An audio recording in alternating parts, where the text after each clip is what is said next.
All right, so we're going to look at a CR strengthen question today. So as always, the first thing you should do when a CR question pops up on your screen is go straight to the question stem, and figure out what kind of question is this. So which of the following, if true, most strongly supports the argument? So I'm here to support the argument. Therefore, I know this is a CR strengthen question.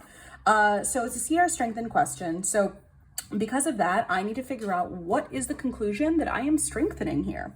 So let's break the argument down as we always do, one sentence at a time. So first sentence, for years, the Renaissance buildings in Palitito have been damaged by exhaust from the tour buses that come to the city. All right, so you got this place, you got some Renaissance building. I don't even think that's Renaissance, but there you go.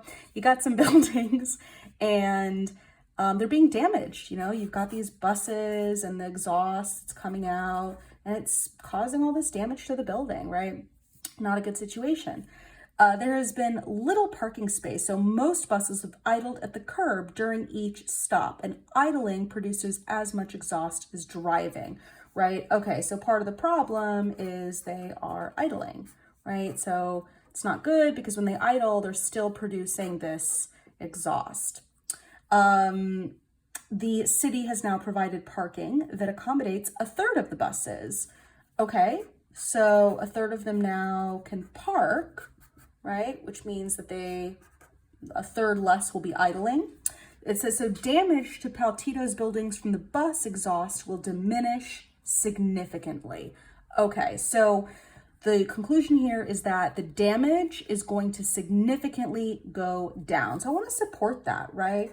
I want to continue. I want to show that the fact that a third of the buses are now parked, that means that we're going to have way less damage to the building, right?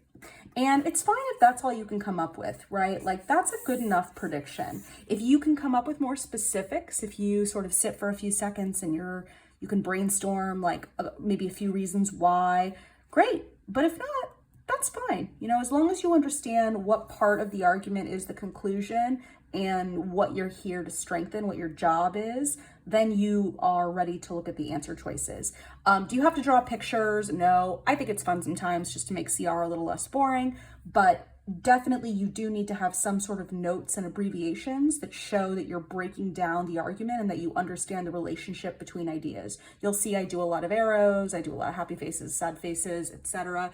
Again, just anything you can do to make it a little bit more real world, a little more clear, a little more graphic. Sometimes that can make it come alive a bit more. All right, so our prediction, anything that shows that, having a third of the buses parked now and not idling is going to lead to less damage for those buildings. All right, now let's take a look at some answer choices. A says the exhaust from Palitito's few automobiles is not a threat to Palitito's buildings.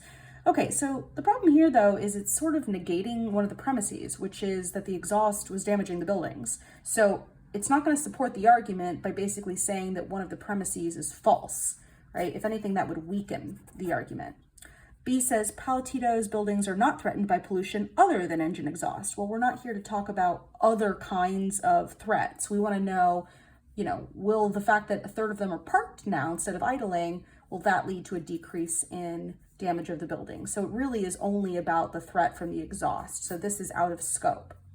C says tour buses typically spend less than a quarter of the time in Palitito transporting passengers from one site to another.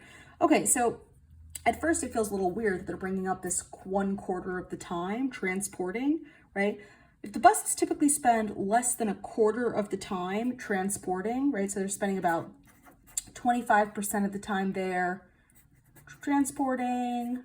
So then they're spending 75% of the time doing what, right? So 25% of the time is actually transporting, then 75% of the time is the time that they would be idle or parked, right? And that's a pretty big amount. I mean, if 3/4 of the time they need to either be idle or parked, then that means a huge amount of time they were idle. So having a third of them go from being idle where they're emitting to being parked is a pretty big chunk. I mean, that really removes a lot of possible exhaust. So that's interesting. Potentially we'll keep that. Maybe we'll put a question mark next to it. D says more tourists come to Palitito by tour bus than by any other means of transportation. Again, other means, who cares? That's like B, it's out of scope. So D is out. E says some of the buses that are unable to find parking drive around Palitito while their passengers are visiting a site. So it's interesting because in a way this supports the overall idea that like we should try to get them to park more. But it's not really showing that that having more of them parked will lead to less building damage. And also it's a little less strong in the language of some. It's like, oh, some of the buses, you know, that just drive around.